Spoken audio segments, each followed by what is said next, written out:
Hello ladies, gentlemen, and persons in between. My name is Tim Snowborn, and today I'm here to give you a few updates on the Mueller investigation on this episode of Serious Issues. So, I don't know about you, but I've been entering Mueller's name into the search bar on Twitter every day for the past couple of weeks at least. If that's not you, let me bring you up to speed with a few of the latest updates. There's been a lot of speculation for a while now about whether or not Trump will actually try to fire Mueller. From what I understand, he can't fire Mueller directly. That would have to be done by either the man who appointed Mueller, Deputy Attorney General Rod Rosenstein, or Attorney General Jeff Sessions himself. There's an attorney and law professor from the University of New Hampshire called Seth Abramson that I've been following on Twitter. He seems to know a lot about how the investigation is proceeding and the broader implications of each piece of news that comes out of it. I think it was him who said that if Trump tries to fire Mueller, Mueller can challenge his own firing in a federal court. If he does that, the judges will probably side with Mueller, and while that case is being decided, Mueller can continue his investigation. Also, while that case is being decided, Congress would almost certainly have to appoint a second independent counsel, one that could not be touched by President Trump, to investigate whether or not attempting to fire Mueller was also obstruction of justice. There's a bipartisan coalition in the Senate that is moving to protect the Mueller investigation from President Trump, and many people are calling in to ask their congressmen to support the Mueller investigation, as I have and you should. Apparently last summer, Mueller interviewed former MI6 agent Christopher Steele, author of the Steele dossier, the one that talks about the infamous P tape. So Mueller is taking that seriously. I have mixed feelings about this alleged P tape. On one hand, I hope it exists. On the other hand, I don't want to see it. That's going to become the new 2 girls, 1 cup, if it leaks. President Trump's former campaign manager, Paul Manafort, was wiretapped under the FISA Act, and Mueller has already told Manafort that he plans to indict him. Which leads me to the question of whether or not Trump can preemptively pardon any and all of the witnesses against him. Keith Olbermann did a report saying that there were 23 people Trump would have to pardon to be safe. He also pointed out that the more people Trump pardons, the guiltier he looks. So it wouldn't do him much good to take that route. Mueller is trying to look into the limits of Trump's pardoning power. If Trump can pardon like Manafort and other witnesses against him, then it'll be a lot harder for Mueller to build a case against him. Who's going to talk to Mueller if they know that Trump will pardon them? If Trump pardons any of the witnesses against him, 2 things. First of all, they basically have to admit to the crime that they're charged with. They have to plead guilty. Second, if they're indicted and they take the pardon and plead guilty, then the Mueller investigation can call them to the witness stand and they cannot plead the 5th.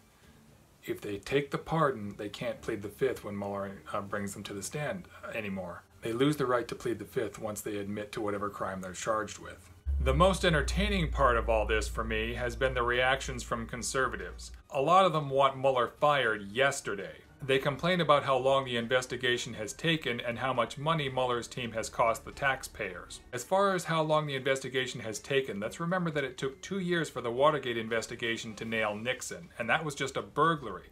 There are more crimes involved here. There's treason and obstruction of justice at least, and possible perjury and money laundering to boot. Mueller has to take his time and do this right. I know that every day Trump is in office is doing horrible damage to our democracy, but if Mueller rushes this and blows it, Trump walks. So we kind of have to give him time. Some conservatives try to use the fact that the investigation has gone on this long as proof that Mueller has nothing to show for it. This is laughable given the length of time the Republicans took to complete multiple investigations into Hillary Clinton's affairs. That leads me to my next point as far as how much the investigation has cost so far. We all know that if Mueller was investigating a Democrat, conservatives would give him a blank check and all the time he needs. If Mueller was after Obama or Hillary Clinton, money would be no object. It's weird how conservatives never worried about the cost to the taxpayers during the multiple investigations the Republicans opened up against Hillary Clinton. The Republicans have controlled both houses of Congress for 7 years, they've investigated Clinton for longer than that, and they found nothing to show for it. All those hours of testimony and millions of taxpayer dollars, and they found nothing to nail her with. It's weird how the same people who still think Hillary Clinton is guilty after multiple investigations have turned up nothing, but they want the Mueller investigation shut down yesterday. It's almost funny watching Trump's supporters tie themselves in knots to deny that there is any evidence against him in this case at all. The mental gymnastics these people put themselves through to deny that there is any evidence is like Cirque du Soleil level. You can talk to your blue in the face about Trump's many connections to Russia, Trump Jr.'s emails about the meeting in Trump Tower, Felix Sater's emails about the deal with Russia that would guarantee Trump getting elected president. Doesn't matter. Nope, none of that is evidence.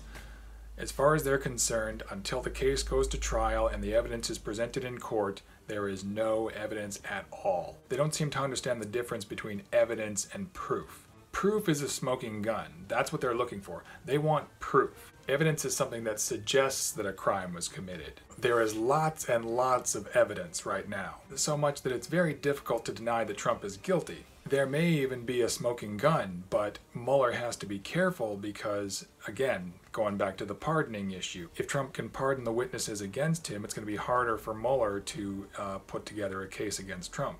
Another complaint the conservatives often raise about Mueller and his team is that many of them are registered Democrats or have at least made donations to Democratic campaigns, including Hillary Clinton. This is ridiculous because he and his team would be just as biased if they were Republican supporters. Why would I, as a Democrat, trust a team of GOP supporters to impartially investigate President Trump? Besides, I believe the Supreme Court has already ruled that political donations are not a conflict of interest. Just because you've made donations to one party or the other doesn't mean you're incapable of being impartial. A lot of the people who want the Mueller investigation shut down are crying witch hunt. Guilty people cry witch hunt, guys. Just a little tip. Guilty people do that. So, let me know what you think. Are you eagerly awaiting for Mueller to start dropping indictments?